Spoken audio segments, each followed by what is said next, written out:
The government first implemented TCS in 2020. The reasons given were to track international transfers from India and to prevent money laundering. But you know what the real reason is? Tax evasion.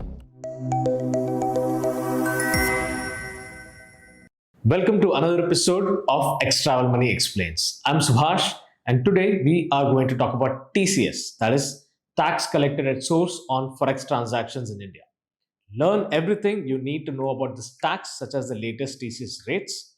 If TCS is applicable for NRIs, the answer is no. We'll explain in detail in the video. And also, how to save on TCS.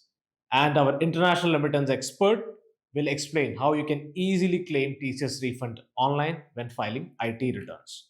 So watch the video till the end without missing anything. And joining me is Robin, Head of International Remittances at ExTravelMoney. Hello everyone. So let's get started. Robin, what is TCS on Forex transactions? Tax collected at source, TCS, on foreign exchange transactions is a mechanism with which banks and other authorized dealers collect a small percentage on the money you send abroad or even purchase foreign currency for international trips. This amount is then deposited with the government on your behalf, acting as an advance tax and is fully refundable. When you're filing your income tax returns, you can get it fully refunded if you're filing zero ITR or use it to lower the total tax you owe. Okay, so if this tax is fully refundable or adjustable against our tax liability, then why even have this tax to begin with?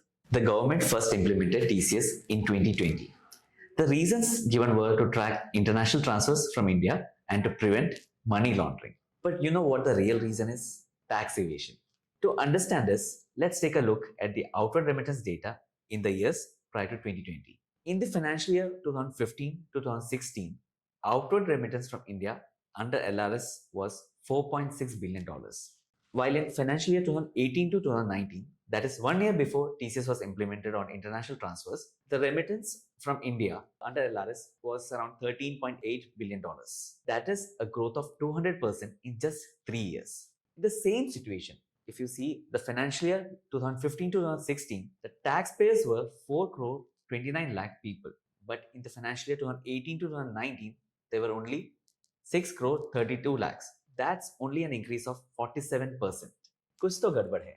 With respect to the growth of outward remittance, the growth of taxpayers is low. So the government felt that a lot of people are having enough money to send abroad for their kids' education or to buy properties in Dubai or make any investments in abroad, but they are not paying any income tax in India. For example, the owner of a local kirana store or maybe samosa, pani puri or dosa joint, he may be earning in lakhs and spending on overseas travel or the kids' education abroad. However, there is a scope for such business to avoid paying any income tax due to their unregulated nature. I'm saying this as an example. No disrespect to people in those professions. If you're honest taxpayers and businessmen, then kudos to you.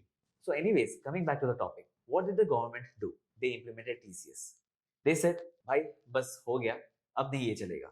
Thus, the rule was formed, and when doing any currency exchange or international money transfer transactions, you first pay the applicable TCS and then collect it as a refund or adjust it from the amount you owe as a tax at the time of filing income tax return. Ab ye hua asli master stroke. TCS will allow the government to track tax offenders better than what was possible earlier. A person who is able to transfer money abroad from India but consequently doesn't file income tax loses the TCS paid by them. The government gets to keep this money as revenue, ultimately collecting money as tax from such individuals. That was highly interesting. Thanks for the background lesson on the origin of TCS. But let's come back to the present now. So, how much TCS is to be paid on a Forex transaction in 2025? Since the time TCS was implemented in 2020, it has undergone a few changes, with the latest change being implemented from 1st April 2025. This is the beginning of the financial year. These are the new TCS rates. How is TCS on foreign exchange transactions calculated? To calculate TCS on foreign exchange transactions, these are the 5 points that you should note. First one, what is the purpose of the transaction? Second, the amount you're planning to do on the transaction. Third is TCS rate on the given purpose. 4. Any resident Indian is given a TCS threshold limit of 10 lakh in one financial year. And the last, the TCS is calculated the sum total of foreign exchange transactions you have done in this financial year. Let me give you a few examples.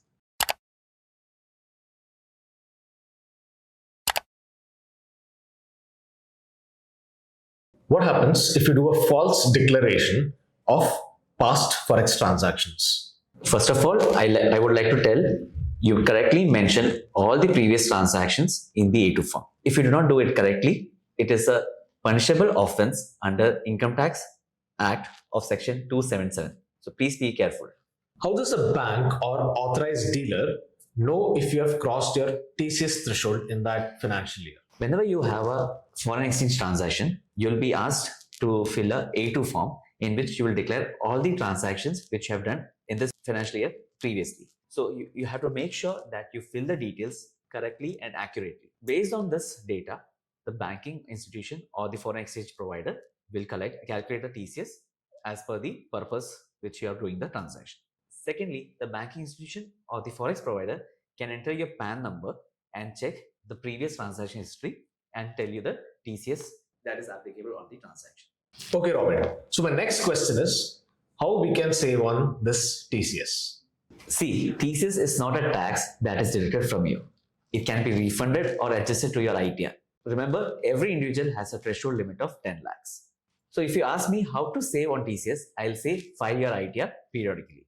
Also, if you're sending money abroad for education, and if the funds you're transferring is from an education loan, then zero TCS will be applicable. You can also make payments using credit cards while making an international travel. You mentioned about credit cards. So my question is TCS applicable on credit cards? No, the TCS is not applicable on international credit card payments. In the budget 2023, the government tried to bring this 20% TCS on credit card payments. The banks opposed this move at that time, stating that they needed more time to upgrade their system to track TCS on credit card spends. Robin, so my next question is TCS applicable when booking international flights? If you're booking an international flight ticket, there won't be any TCS applicable since you're paying in Indian rupees. If suppose you're paying the amount in foreign currency, then TCS will be applicable. Also, if foreign currency is converted to Indian rupees at the time of payment gateway payment, then TCS will be applicable. Robin, this is a question that most of our viewers have. So, how to claim TCS refund online when filing ITR? To claim a TCS refund, first you must make sure that your TCS payments are properly updated in the Form 26AS. Form 26AS is also known as the Tax Credit Statement. It is issued by the Income Tax Department. It systematically records the tax information linked to your PAN card in a specific year. You can view your Form 26AS by just logging into your income tax portal online. So you mean to say I can check whether my TCS details are accurately entered in the Form 26AS?